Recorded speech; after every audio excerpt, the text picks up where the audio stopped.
Hi friends, ಎಲ್ಲರಿಗೂ ಕೂಡ cooking dairy ಚಾನಲ್ಗೆ ಸ್ವಾಗತ. ಇವತ್ತಿನ ರೆಸಿಪಿ ಬಂದ್ಬಿಟ್ಟು ಕೋಳಿ ಸಾಂಬಾರ್. ಇದು ನಾನು ತಮಿಳ್ನಾಡಿನವ್ರು ಮಾಡುವ ಸ್ಟೈಲಲ್ಲಿ ಕೋಳಿ ಸಾಂಬಾರನ್ನು ಮಾಡಿದ್ದೀನಿ. ಕುಕ್ಕರಲ್ಲಿ 3 ವಿಸಿಲ್ ಬರೆಸಿಕೊಂಡು ಇದನ್ನು ತುಂಬಾ ಈಸಿಯಾಗಿ ಮಾಡೋಕ್ಕೆ ಸಾಧ್ಯವಾಗುತ್ತೆ. ಹಾಗಾದರೆ ಬನ್ನಿ, ಈ ಥರ ಈಸಿಯಾಗಿ ಕೋಳಿ ಸಾಂಬಾರನ್ನು ಹೇಗೆ ಮಾಡೋದಂತ ನೋಡೋಣ. ಮೊದಲಿಗೆ ಒಂದು ಮಿಕ್ಸಿ ಜಾರಲ್ಲಿ ಅರ್ಧ ಕಪ್ಪಷ್ಟು ತೆಂಗಿನ ತುರಿಯನ್ನು ತೆಗೆದುಕೊಳ್ಬೇಕು. ಈ ತೆಂಗಿನ ತುರಿಗೆ ಅರ್ಧ ಸ್ಪೂನಷ್ಟು ಸೋಂಪು, ಹಾಗೆಯೇ ಅರ್ಧ ಸ್ಪೂನಷ್ಟು ಜೀರಿಗೆಯನ್ನು ಹಾಕ್ತಾ ಇದ್ದೀನಿ.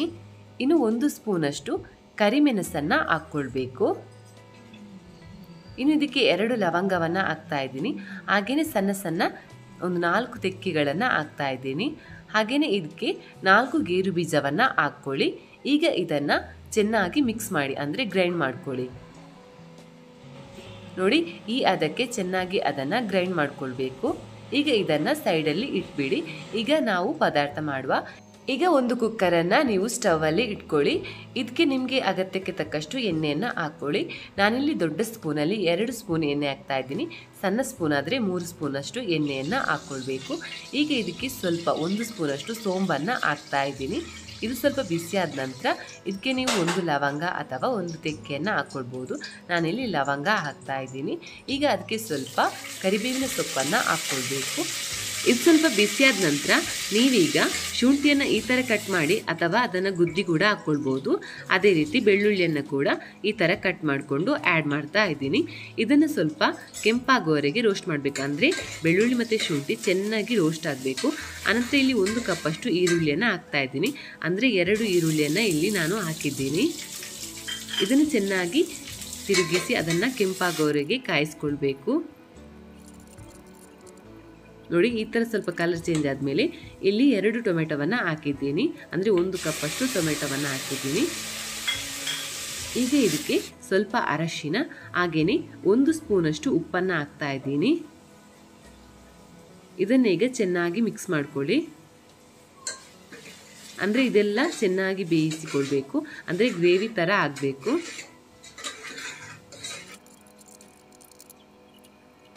ಈ ಥರ ಎಲ್ಲವನ್ನ ಕೂಡ ಚೆನ್ನಾಗಿ ಬೇಯಿಸಿದ ನಂತರ ನೀವೀಗ ಚಿಕನನ್ನು ಆ್ಯಡ್ ಮಾಡ್ಬೋದು. ಇದನ್ನು ಚೆನ್ನಾಗಿ ಮಿಕ್ಸ್ ಮಾಡ್ಕೊಳ್ಳಿ.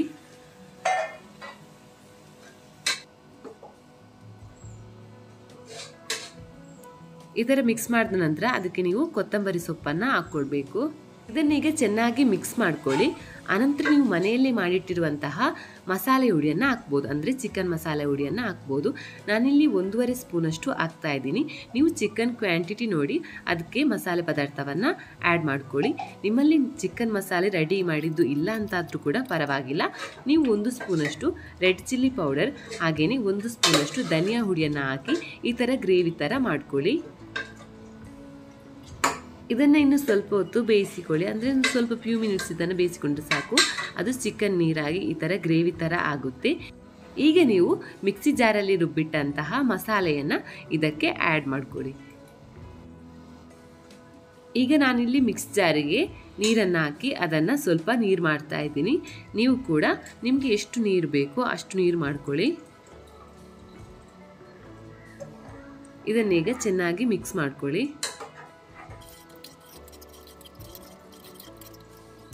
ಈ ಥರ ಎಲ್ಲ ಚೆನ್ನಾಗಿ ಮಿಕ್ಸ್ ಮಾಡಿದ ನಂತರ ನೀವು ಅದರ ಉಪ್ಪು ರುಚಿಯನ್ನು ನೋಡ್ಬೋದು. ಈಗೇನಾದರೂ ನಿಮಗೆ ಉಪ್ಪು ಕಡಿಮೆ ಅಂತ ಆದರೆ ನೀವು ಉಪ್ಪನ್ನು ಇಲ್ಲಿ ಆ್ಯಡ್ ಮಾಡ್ಬೋದು. ನಾವು ಮೊದಲಿಗೇನೆ 1 ಸ್ಪೂನ್ ಉಪ್ಪು ಹಾಕಿದ್ದೀವಿ, ಅದೇ ಸಾಕು. ಈಗ ನಾನು ಕುಕ್ಕರನ್ನು 3 ವಿಸಿಲಷ್ಟು ಬರಿಸ್ತಾ ಇದ್ದೀನಿ. 3 ವಿಸಲ್ ಆದ ನಂತರ ನೀವು ಕುಕ್ಕರ್ನ ಬಾಯಿ ತೆಗೆದ್ರೆ ನಿಮ್ಮ ಚಿಕನ್ ಸಾಂಬಾರ್ ಈ ರೀತಿಯಲ್ಲಿ ರೆಡಿಯಾಗಿರುತ್ತೆ. ನೋಡೋಕ್ಕೆ ಕೂಡ ಕಲರ್ಫುಲ್ ಆಗಿರೋ ಥರನೇ, ತಿನ್ನೋಕ್ಕೆ ಕೂಡ ಟೇಸ್ಟಿಯಾಗಿಯೇ ಇತ್ತು. ನಾನು ಫಸ್ಟ್ ಟೈಮ್ ಟ್ರೈ ಮಾಡಿದ್ದು, ಆದರೂ ಕೂಡ ಇದು ಚೆನ್ನಾಗಿ ಬಂದಿದೆ. ನೀವು ಕೂಡ ಒಮ್ಮೆ ಟ್ರೈ ಮಾಡಿ ನೋಡಿ. ಹಾಗೆಯೇ ಇಂತಹ ತುಂಬಾ ಈಸಿಯಾಗಿರೋ ರೆಸಿಪಿಗೋಸ್ಕರ ನಮ್ಮ ಕುಕಿಂಗ್ ಡೈರಿ ಚಾನಲನ್ನು ಸಬ್ಸ್ಕ್ರೈಬ್ ಮಾಡ್ಕೊಳ್ಳಿ. ವಿಡಿಯೋ ನೋಡಿದ್ದಕ್ಕಾಗಿ ಧನ್ಯವಾದ. ನಿಮಗೆ ವಿಡಿಯೋ ಇಷ್ಟ ಆದಲ್ಲಿ ವಿಡಿಯೋಗೊಂದು ಲೈಕ್ ಮಾಡೋದಕ್ಕೆ ಮರಿಬೇಡಿ. ಹಾಗೆಯೇ ಚಾನಲ್ಗೊಂದು ಸಬ್ಸ್ಕ್ರೈಬ್ ಮಾಡೋದಕ್ಕೆ ಮರಿಬೇಡಿ.